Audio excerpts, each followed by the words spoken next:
పిల్లలు, ఇప్పుడు మనం చెప్పుకోబోయే పాఠం పేరు మేఘాలు. పాఠాన్ని ఒకసారి చదువుకుందాం. మేఘాలు కమ్ముకు వచ్చాయి, మేఘాలు కమ్ముకు వచ్చాయి. వానలు మెండుగా కురిశాయి, వానలు మెండుగా కురిశాయి. వాగులు వంకలు పొంగాయి, వాగులు వంకలు పొంగాయి. చెరువులు కుంటలు నిండాయి, చెరువులు కుంటలు నిండాయి. రైతు దుక్కిని దున్నాడు, రైతు దుక్కిని దున్నాడు. పంటలు బాగా పండాయి, పంటలు బాగా పండాయి. కుప్పలు అన్నీ నూర్చారు, కుప్పలు అన్నీ నూర్చాడు. ధాన్యం ఇంటికి చేర్చాడు, ధాన్యం ఇంటికి చేర్చాడు. జాలరి చెరువుకు వచ్చాడు, జాలరి చెరువుకు వచ్చాడు.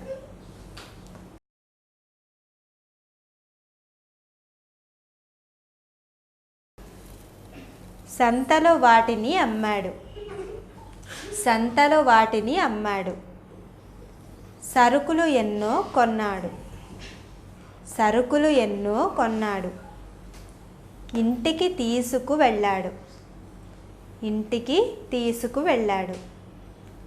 కమ్మని వంటలు తిన్నాడు, కమ్మని వంటలు తిన్నాడు. ఒకసారి మళ్ళీ చూద్దాం. మేఘాలు కమ్ముకు వచ్చాయి, మేఘాలు ఎక్కువగా కమ్ముకొచ్చాయి అని చెప్తున్నారు. మేఘాలు వస్తే ఏమవుతుంది? వానలు మెండుగా కురిశాయి. మేఘాలు వచ్చాయి, వానలు అంటే వర్షాలు ఎక్కువగా కురిశాయి అని చెప్తున్నారు. మేఘాలు కమ్ముకొచ్చాయి, వానలు మెండుగా కురిశాయి, వర్షాలు ఎక్కువగా కురిశాయి. వాగులు వంకలు పొంగాయి. వర్షాలు కురిస్తే ఏమవుతుంది? వాగులు వంకలు, వాగులు వంకల్లో నీరు ఎక్కువ అయ్యి వంకలు వాగులు పొంగాయి అన్నమాట.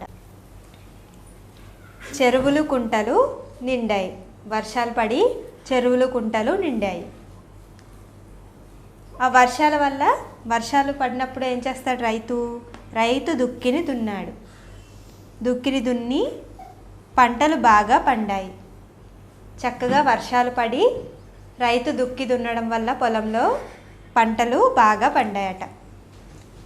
కుప్పలు అన్నీ నూర్చారు, వరి కుప్పలన్నీ నూర్చారనమాట. అంటే బియ్యం వరి ఉంటుంది కదా, వరిని నూర్చాడు.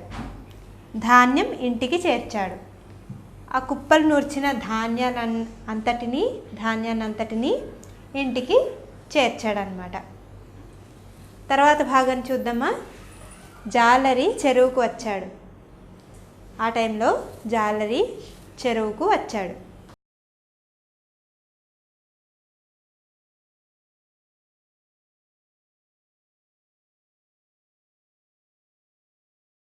చాలా ఎక్కువ చేపలు పట్టాడు. సంతలో వాటిని అమ్మాడు. చక్కగా చెరువులో చేపలన్నింటినీ పట్టి సంతలో వాటిని అమ్మాడు. సరుకులు ఎన్నో కొన్నాడు. చేపలను అమ్మిన డబ్బుతో ఎన్నో సరుకులను, సంతలోకి వెళ్ళి ఎన్నో సరుకులను కొన్నాడు. ఆ కొన్న సరుకులను ఇంటికి తీసుకువెళ్ళాడు. ఇంటికి తీసుకువెళ్ళి కమ్మని వంటలు తిన్నాడు. ఇప్పుడు దీనికి సంబంధించిన ప్రశ్న జవాబులు ఏంటో చూద్దాం.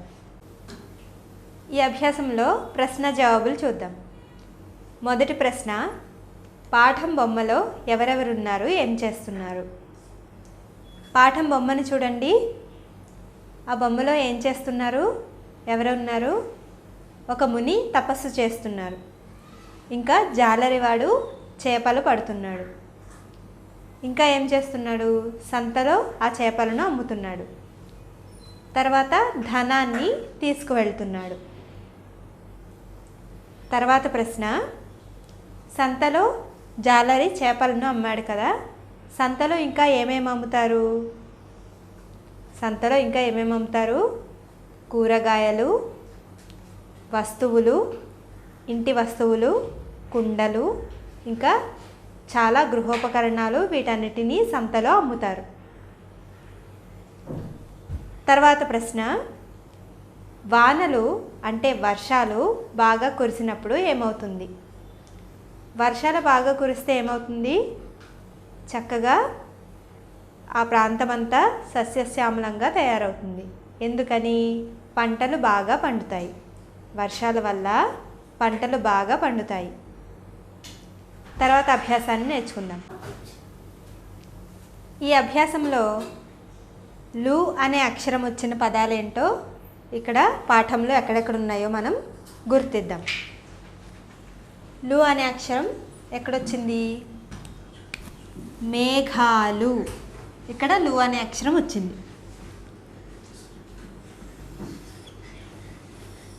మేఘాలు. కమ్ముకు వచ్చాయి. ఇందులో లు అనే అక్షరం లేదు. వానలు. ఇది లు అనే అక్షరం చివరుంది. వానలు. మెండుగా కురిశాయి. ఇవి లు అనే అక్షరంతో ముగించలేదు. తర్వాత వాగులు. ఇక్కడ లు అనే అక్షరం చివరుంది. వాగులు. తర్వాత వంకలు.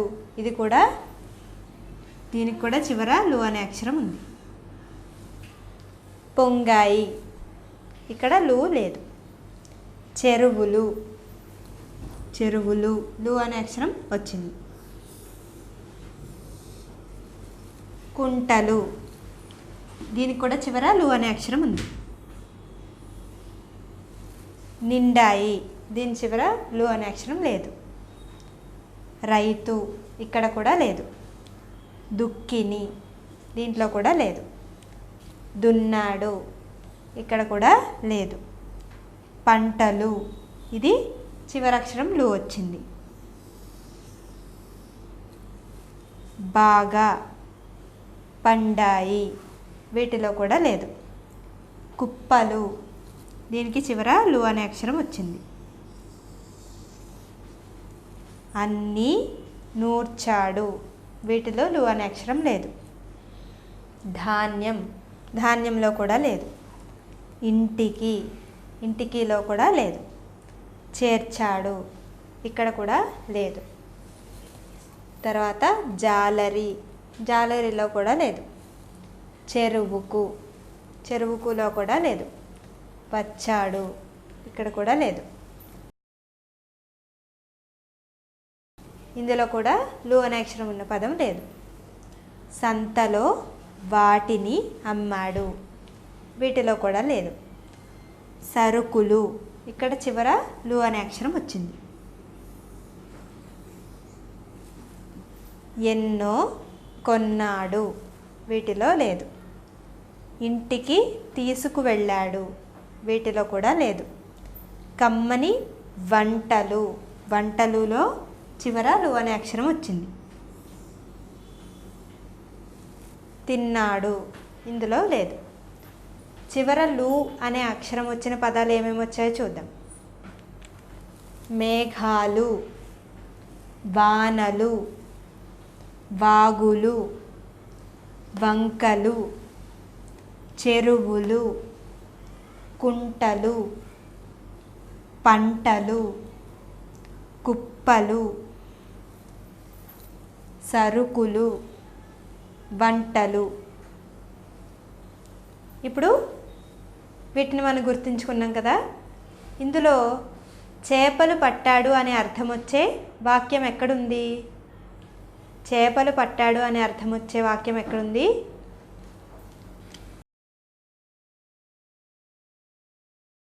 పట్టాడు అన్న చేపలు పట్టాడు అన్న ఒకే అర్థం వస్తుంది. ఎందుకంటే చూసారు కదా. తర్వాత అభ్యాసాన్ని నేర్చుకుందాం. ఇందులో బొమ్మను చూసి దానికి సంబంధించిన పదాలను రాయాలి. చూడండి, ఆ బొమ్మలో ఏముంది? మేఘం. ఆ బొమ్మలో ఉన్నదేంటి? మేఘం. మేఘ పూర్ణానుస్వారం. మేఘం. తర్వాత బొమ్మను చూడండి, అందులో ఏముంది? చేపలు. చేపలను ఏమంటారు? చషము.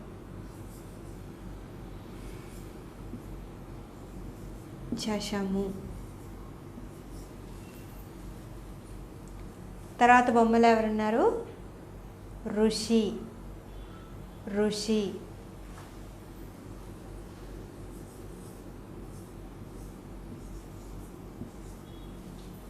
మేఘం, జషము, ఋషి.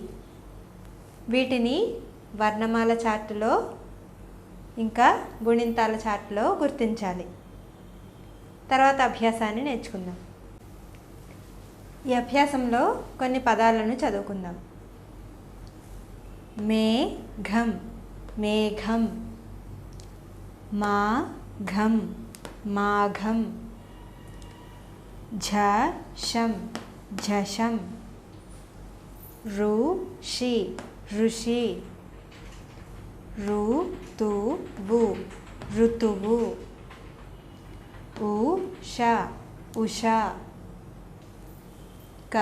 कषायं, कषायं. काषायं, काषायं. घंटारावं, घंटारावं. ఒకసారి మళ్ళీ చదువుకుందాం. మేఘం, మాఘం, ఝషం, ఋషి, ఋతువు, ఉష, కషాయం, కాషాయం, ఘంటారావం. తర్వాత అభ్యాసం నేర్చుకుందాం. ఈ అభ్యాసంలో ఇక్కడ వరుసగా కొన్ని పదాలు ఇచ్చారు కదా, వీటిలో ఈ గడిలో ఉన్నటువంటి ఈ అక్షరం ఎక్కడుందో దాన్ని గుర్తించాలి. మొదటి వరుసలో ఉన్న పదాలు ఏమిటి? ఘటం, సంఘం, ఘనం, మేఘం. వీటిలో మనం ఏ అక్షరాన్ని గుర్తించాలి? ఘ. చూడండి, ఘటం, ఘటం. మొదటి అక్షరం ఘ. ఇక్కడ చూడండి, సంఘం. ఘ అనే అక్షరం ఇక్కడ ఉంది. సంఘం.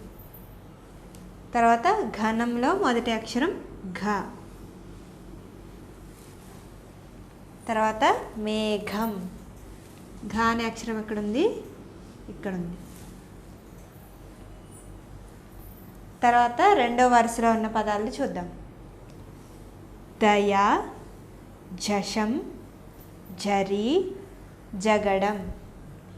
వీటిలో మనం ఏ అక్షరాన్ని గుర్తించాలి? ఝ. ఝ అనే అక్షరాన్ని గుర్తించాలి. దయ, ఇందులో ఝ అనే అక్షరం లేదు.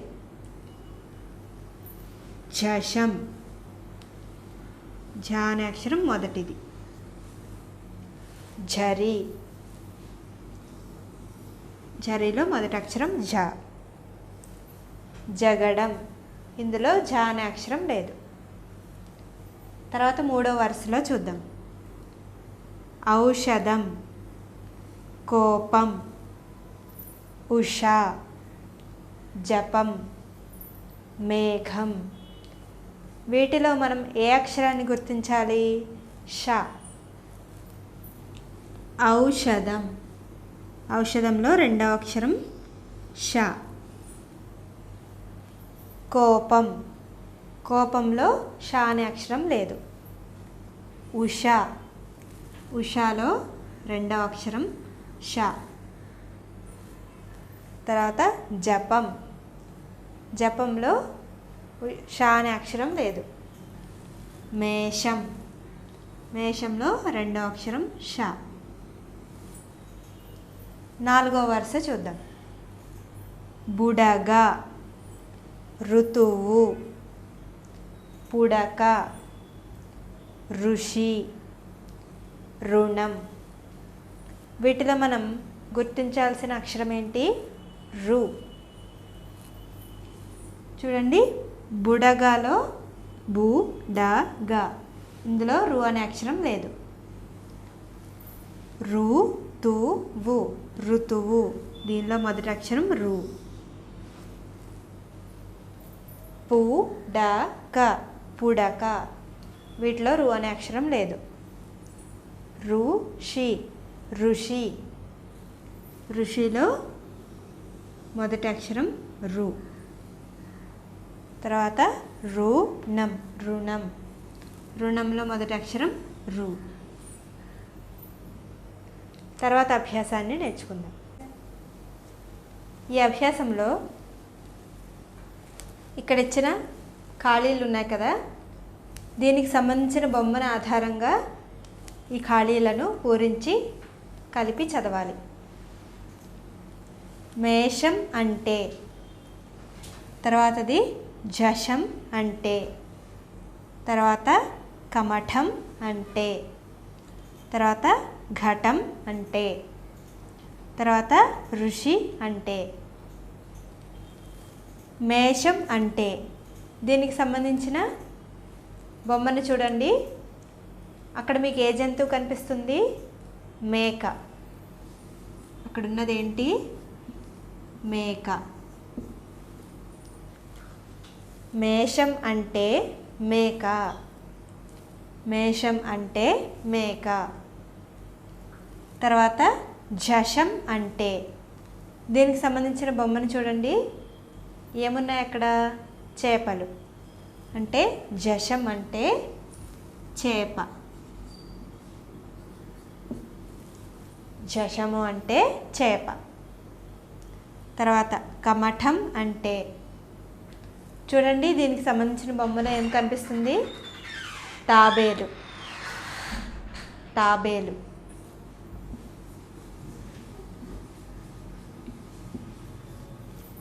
కమఠం అంటే తాబేలు, కమఠం అంటే తాబేలు. ఘటం అంటే, దీనికి సంబంధించిన బొమ్మను చూడండి. అక్కడ ఏముంది? కుండ, కుండ.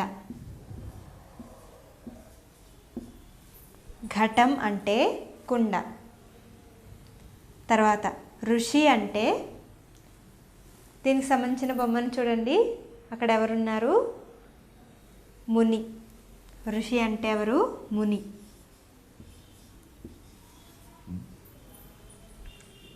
వాక్యాలన్నీ ఒకసారి చదువుకుందాం. మేషం అంటే మేక, మేషం అంటే మేక. జషం అంటే చేప, జషం అంటే చేప. కమఠం అంటే తాబేలు, కమఠం అంటే తాబేలు. ఘటం అంటే కుండ, ఘటం అంటే కుండ. ఋషి అంటే ముని, ఋషి అంటే ముని. తర్వాత అభ్యాసాన్ని చూద్దాం. ఈ అభ్యాసంలో కింద ఇచ్చిన ఈ వాక్యాలను చదివి వీటిలో ఈ బ్రాకెట్స్లో ఉన్నాయి కదా, వీటిలో ఉన్నటువంటి 2 పదాల్లోంచి సరైన పదాన్ని ఈ ఖాళీలో పూరించాలి. మొదటి ఖాళీ, మొదటి వాక్యం.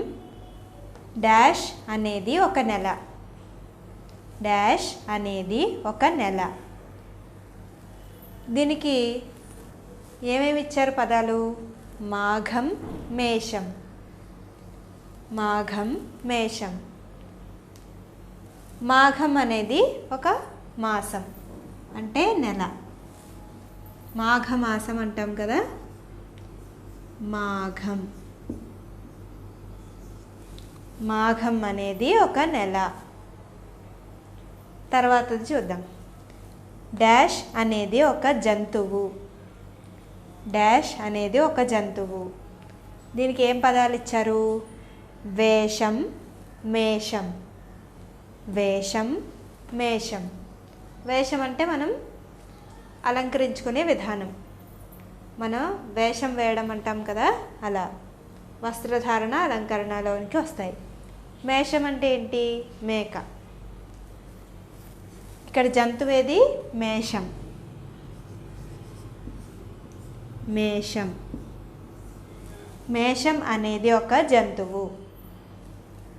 తర్వాతది డాష్ అంటే చేప. డాష్ అంటే చేప. ఇక్కడ ఏమేం పదాలు ఇచ్చారు? ఝషం, ఝరి. ఇందాక మనం పాఠంలో చెప్పుకున్నాం కదా, ఝషం అంటే చేప, ఝషం అంటే చేప.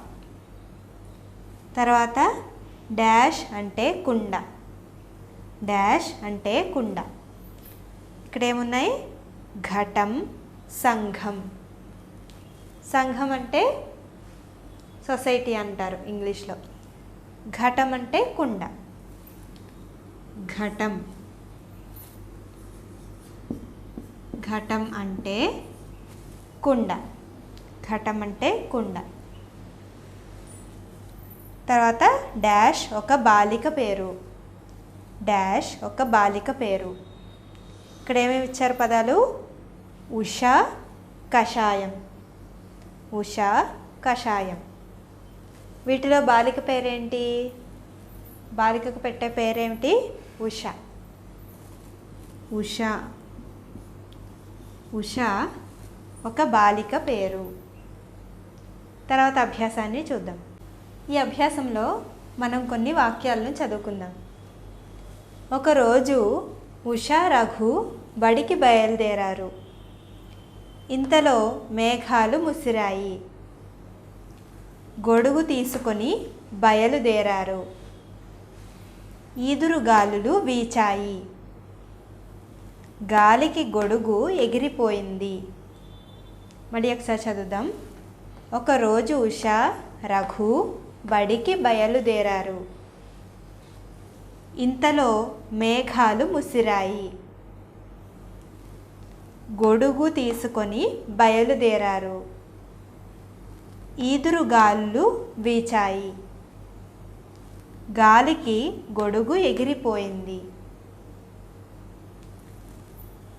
ఇప్పుడు ఈ వాక్యాలను సొంత మాటల్లో చెప్పాలన్నమాట. ఎలా చెప్పొచ్చు? ఒకరోజు నేను, నా స్నేహితురాలు బడికి బయలుదేరాము. ఇంతలో మబ్బులు కమ్మాయి. ఇంతలో మబ్బులు కమ్మాయి. గొడుగు తీసుకొని బయలుదేరాము. ఎక్కువగా గాలులు వీచడం వల్ల గాలికి గొడుగు ఎగిరిపోయింది. ఈ విధంగా మన సొంత మాటల్లో ఈ వాక్యాలను మార్చి చెప్పొచ్చు అన్నమాట. మీరు కూడా మీ సొంత వాక్యాల్లో, సొంత మాటల్లో ఈ సందర్భాన్ని మళ్ళీ సొంతంగా రాయండి. తర్వాత అభ్యాసాన్ని నేర్చుకుందాం. ఈ అభ్యాసంలో మనం ఖాళీలను పూరించాలి. ఖాళీలను సరైన పదాలతో పూరించాలి. వానలు కురిపించేవి డాష్. వానలు కురిపించేవి ఏమిటి? దేని ద్వారా వానలు కురుస్తాయి? మేఘాలు. మేఘాలు. వానలు కురిపించేవి మేఘాలు. తర్వాతది మేకలు తినేవి. మేకలు ఏం తింటాయి? ఆకులు, గడ్డి ఇవన్నీ తింటాయి. మేకలు తినేవి ఆకులు. తర్వాత నీటిలో ఉండేవి. నీటిలో ఉండేవేమిటి? చేపలు. నీటిలో ఉండేవి చేపలు. కింద పడితే పగిలిపోయేవి. కింద పడితే పగిలిపోయేవి కుండలు.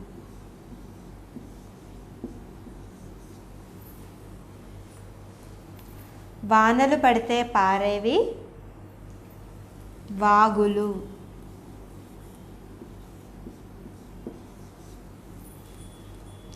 ఒకసారి అన్నీ చదువుకుందాం. వానలు కురిపించేవి మేఘాలు. వానలు కురిపించేవి మేఘాలు. మేకలు తినేవి ఆకులు. మేకలు తినేవి ఆకులు. నీటిలో ఉండేవి చేపలు. చేపలు అన్నా కానీ ఇంకా జశము అని కూడా రాయొచ్చు. జశము అని రాయొచ్చు, చేపలు అని రాయొచ్చు, నీటిలో ఉండేవి ఏమైనా కూడా రాయొచ్చు. కింద పడితే పగిలిపోయేవి కుండలు. కుండలు కాకుండా ఇంకా కింద పడితే పగిలిపోయేవి ఏవైనా కూడా రాయొచ్చు. వానలు పడితే పారేవి వాగులు. వానలు పడితే పారేవి వాగులు. చూశారు కదా పిల్లలు. తర్వాత వీడియోలో మరో కొత్త పాఠాన్ని నేర్చుకుందాం.